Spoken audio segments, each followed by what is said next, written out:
विद्यार्थी मित्रांनो, आता कास्ट शीट बघितलं, आता आपण बघूया टेंडर.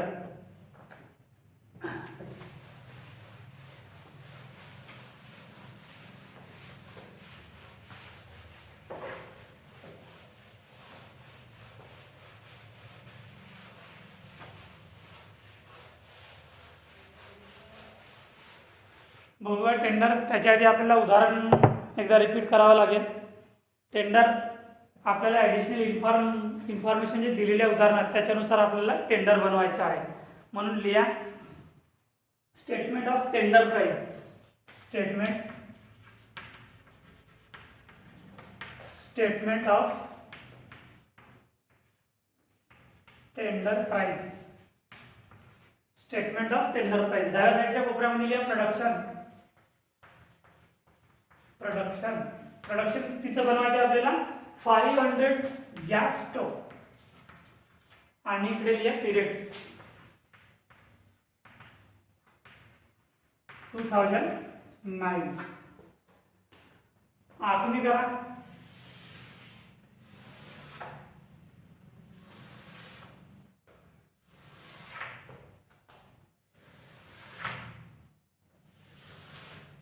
पर्टिक्युलर्स पर युनिट्स आणि रुपीज.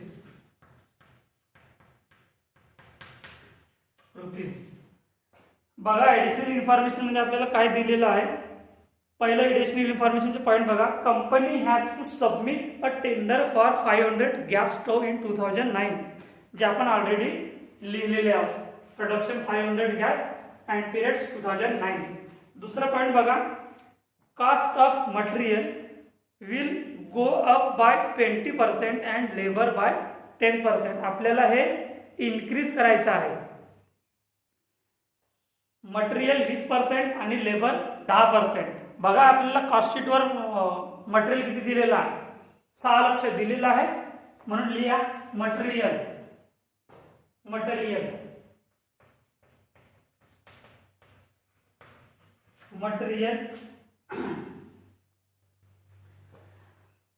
मटेरियलची अमाऊंट 6 लाख दिलेली आहे, पण त्याचे युनिट्स 500 दिलेले आहेत. आपल्याला युनिट्सवर इन्क्रीज करायचं आहे 20% अँड 10%. तर आपल्याला बघा कॉस्ट शीटवर जे मटेरियलचे युनिट्स दिलेले आहेत 500 युनिट्स, बरोबर आहे. तर ते 500 युनिट्स कच्च्या कॉलममध्ये दिले 500 युनिट्स. 500 युनिट्स प्लस किती आपल्याला प्लस करायचे आहे, 20% इन्क्रीज प्लस 20% इन्क्रीज ऑन 500. 500 चे 20% किती होतील, 100. 500 गुणिला 20 भागिला 100 म्हणजे याचे किती पर्सेंट होतील, 100 युनिट्स. हे झाले तुमचे 600 युनिट्स. इथे लिहा तुम्ही 600 युनिट्स. 600 युनिट्स गुणिला 500. प्रोडक्शन 500 दिलेला आहे, 6 × 5 = 30 म्हणजे 3 लाख. त्याची अमाऊंट निघेल 3 लाख. इथे लिहा तुम्ही 600 गुणिला 500 गॅस स्टोव, हे निघेल तुमचं 3 लाख. समजलं. पहिला पॉईंट्स मध्ये एडिशनल इन्फॉर्मेशन मध्ये बघा तुम्हाला दिलेला आहे already. Cost of material will go up by 20% and labour is 10%. आपल्याला कॉस्ट शीटवर मटेरियलचे युनिट्स 500 दिलेले आहेत, म्हणून मटेरियल 500 युनिट्स प्लस 20% इन्क्रीज करायचे आहे. तर 500 चे 20% इन्क्रीज करायला लागेल. तर 500 चे 20% किती होतील, 100. 500 आणि 100 600. आता 600 तर आपलं पर युनिट्स निघालाय, पण त्याचा रेट्स कसा निघेल, 600 युनिट्स गुणिला 500 युनिट्स जो तुम्हाला प्रोडक्शनचा दिलेला आहे. म्हणजे 600 गुणिला 500, 6 × 5 = 30 म्हणजे 3 लाख. नेक्स्ट पॉइंट लेबर किती दिलेला आहे, 10% आणि युनिट्स किती दिलेले आहेत, 250 युनिट्स. याच्यासारखाच सेम करायचं आहे. Plus 10%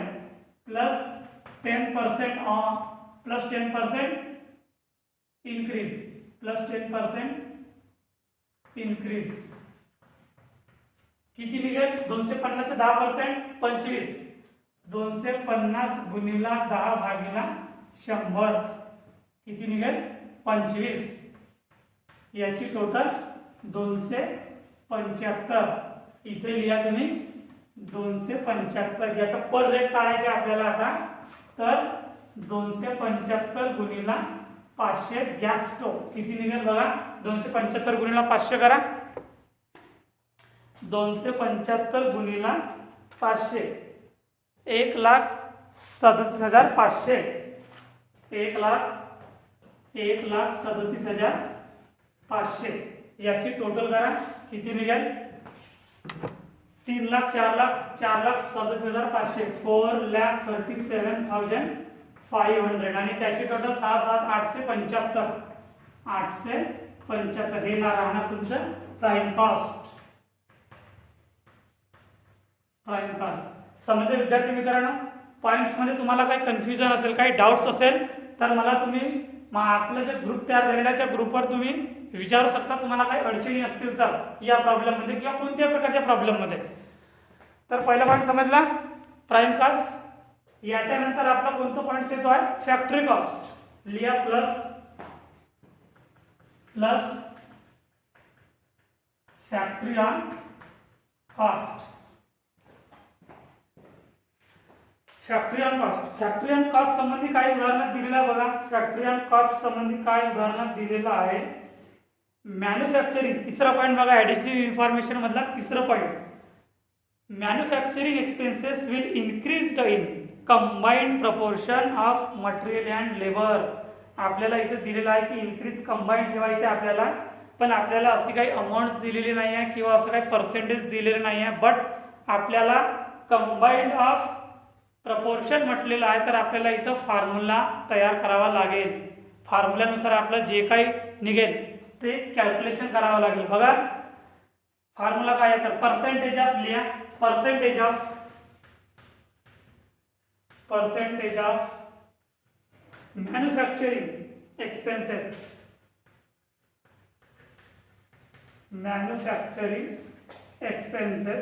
on manufacturing expenses to prime cost.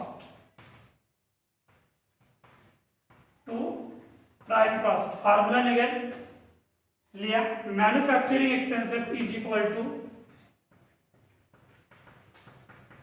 Manufacturing expenses upon prime cost into 100. बघा कॉस्ट शीट वर काय दिलेलं आहे आपल्याला. मॅन्युफॅक्चरिंग एक्सपेन्सेस किती दिलेला आहे कॉस्ट शीट वर बघा. मॅन्युफॅक्चरिंग एक्सपेन्सेस 2,40,000 दिलेला आहे. 2,40,000 आणि प्राइम कॉस्ट किती दिलेला आहे बघा 9 लाख दिलेला आहे प्राइम कॉस्ट गुणिला 100. याचं किती निघेल बघा कॅल्क्युलेशन करा.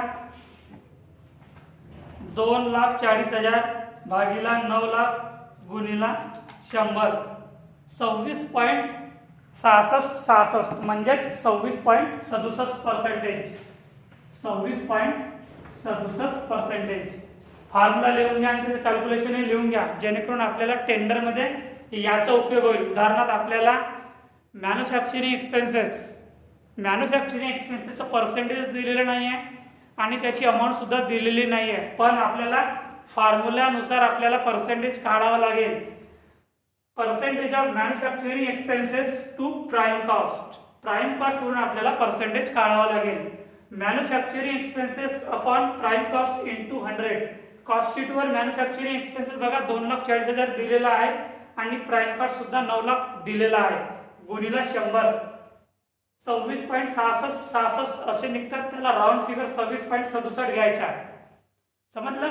हे लिहून घ्या तुम्ही फॉर्म्युला आणि टेंडर यानंतर फॅक्टरी ऑन कॉस्ट संबंधी काय दिलं बघा. Manufacturing expenses will increase to combined proportion of material and labour 26.67. आता आपल्याला 26.67 प्राइम कॉस्टवर काढायचा आहे बघा. मॅन्युफॅक्चरिंग एक्सपेन्सेस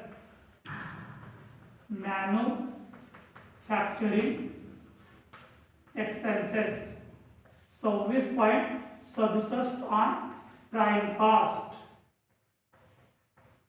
बघा प्राइम कॉस्ट किती दिलेला आपल्याला 4,37,500. 4,37,500 गुणिले 26.67 भागीला 100 किती निघेल? 1,16,881.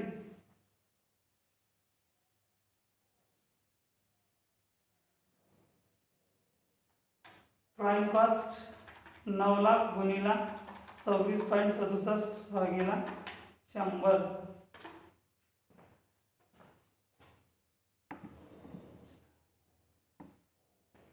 Prime cost 9 lakh गुणिला 26.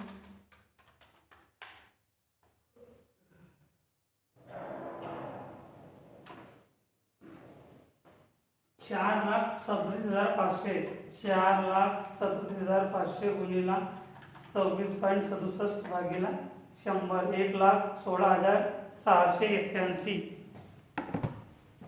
लिया 4,37,500 4,37,500 गुणिला 26.67 भागीला 100 1 लाख किती निघाला आहे? 1,16,681. 1,16,681 1,16,681 याचा पर युनिट्स किती निघेल? 1,16,681 1,16,681 भागीला 500 233.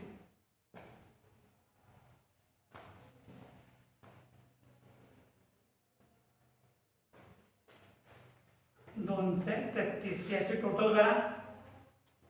4,37,500 अधिक 1,16,681 5,54,181 5,54,181 आणि युनिटची टोटल करा.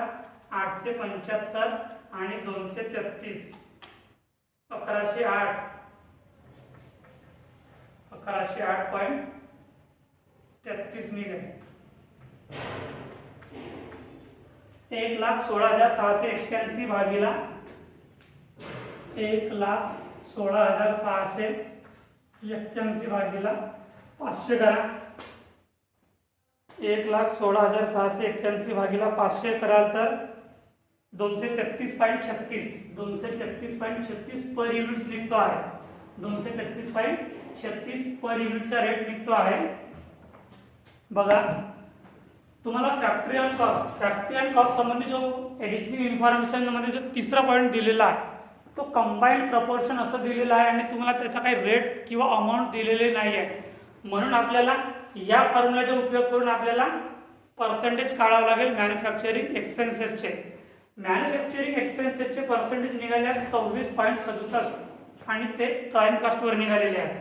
तर बघा manufacturing expenses 26.67 on prime cost. Prime cost 4,37,500 चे 26.67 किती निघेल? 1,16,681 1,16,681 अमाऊंट निघाली आहे. त्याचा आपल्याला पर युनिट्स काढावं लागेल. तर 1,16,681 भागीला 500 युनिट प्रोडक्शनचे त्याचा पर युनिट्स निघेल 233.36. आता याची टोटल करा. 4,37,500 आणि 1,16,681 टोटल आहे 5,54,181 आणि याची टोटल आहे बघा पर युनिटची बघा 875 प्लस 233.36 तर 1,108.36 हे राहणार तुमचा वर्क कॉस्ट. इथे लिहा जागा नाही आहे तरी तुम्हाला माहिती आहे इथे लिहा वर्क कॉस्ट. वर्क कॉस्ट नंतर आपला पॉइंट्स येतो आहे office on cost. Office on cost office on cost office on cost office on cost underline करायला. आता ऑफिस ऑन कॉस्ट संबंधी काय दिलेलं आहे बघा उदाहरणार्थ. ऑफिस ऑन कॉस्ट संबंधी काय दिलेलं आहे का? Manufacturing expenses will increase in combined proportion of material and labour. तो आपला पॉईंट क्लिअर झालेला आहे. 4 point selling expenses per unit will remain same.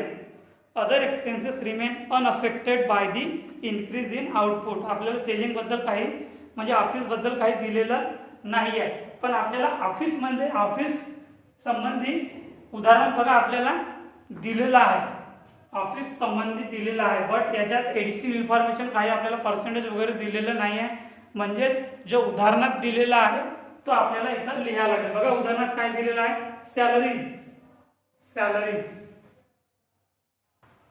Salaries किती दिलेला आहे, 84,000. अमाऊंटच्या कॉलममध्ये लिहा 84,000. 84,000 भागीला 500 करा. 84,000 भागीला 500 याचा पर युनिट्स निघेल. 84,000 भागीला 500 168 पर युनिट्स निघालेला आहे. नंतर सॅलरीज नंतर रेंट अँड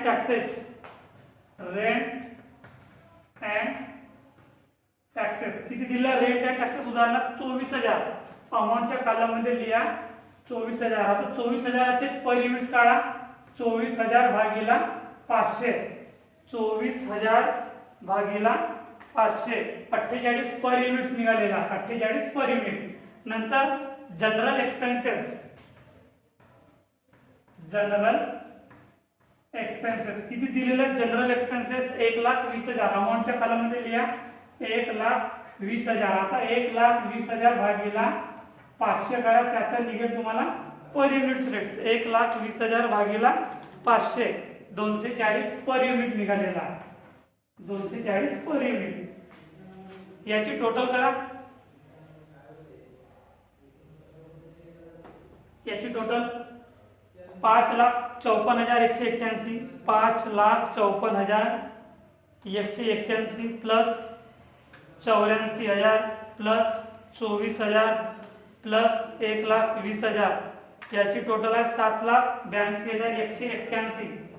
7,82,181. आणि युनिट्स बघा पर युनिट्स 1,108.36 प्लस 168 प्लस 48 प्लस 240 किती निघालेला आहे, 1,564.36. 1,564.36 हा राहणार तुमचा caste of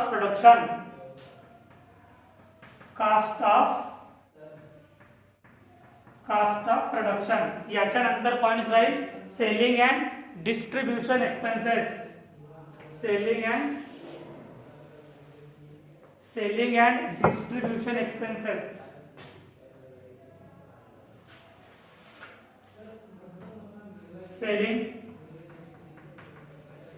selling and distribution expenses.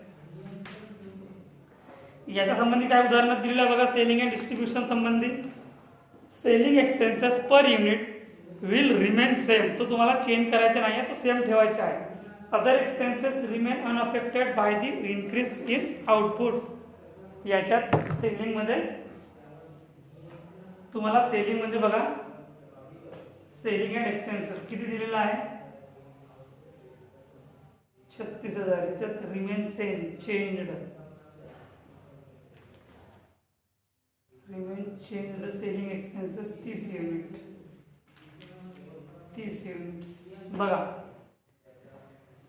Remain same तुम्हाला चेंज करायचं नाही आहे. काय चेंज करायचं नाही आहे, पर युनिट्स. बघा selling expenses per unit will remain same.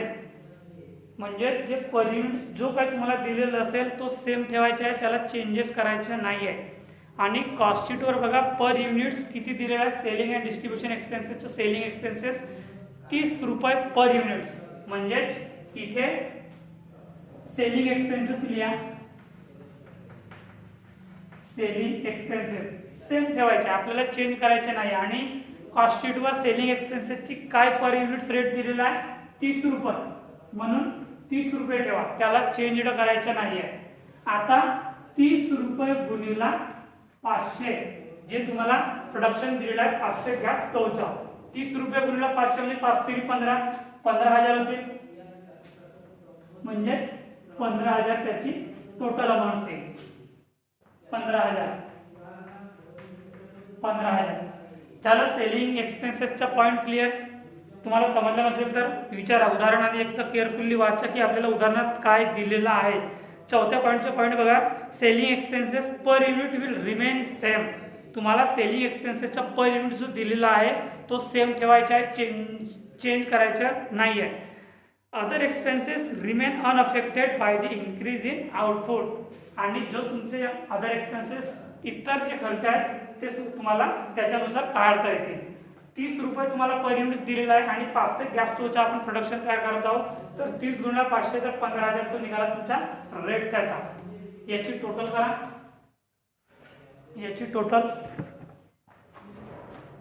7,82,000 7,82,181 plus 15,000 7,97,000 7,97,181 आणि युनिटचा रेट बघा 1564.36 प्लस 30 1594.36 1594.36 हा राहणार तुमचा टोटल कॉस्ट. टोटल कॉस्ट आता राहणार तुमचा प्रॉफिट आणि राहणार नंतर सेल्स. पण प्रॉफिट संबंधी आपल्याला याच्यात ऍडिशनल इन्फॉर्मेशन मध्ये काही दिलेलं आहे बघा. Last point is a prepare statement of tender so as to yield profit 20% on sales. याच्यात आपल्याला 20% तुम्हाला प्रॉफिट दिलेला आहे. बघा आता कसं निघेल ते profit. 20% on sales 100 minus 20 is equal to 80. म्हणजेच तुमचं सेल्स किती दिलेलं आहे,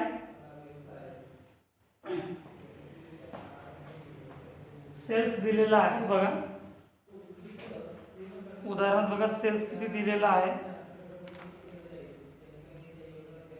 क्रॉस प्रॉफिट सेल्स आहे 6,60,000 6,60,000 गुणिला 20 भागीला 80 20% on cells. Weight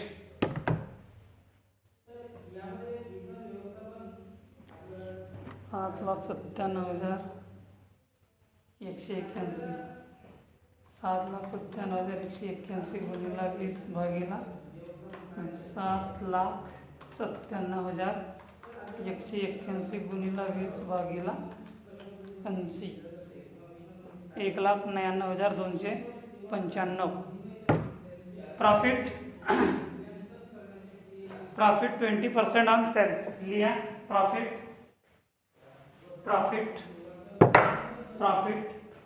20% on sales. याचं कॅल्क्युलेशन बघा. आपल्याला टोटल 100% असतात. 100 मायनस 20 इज इक्वल टू 80. आता टोटल कॉस्ट किती दिली आहे, 7,97,181 गुणिला 20% भागीला 80. याचं किती निघेल, याचं कॅल्क्युलेशन निघेल 1,99,295. लिहा 1,99,295. याचा पर युनिट किती निघेल, 1,99,295.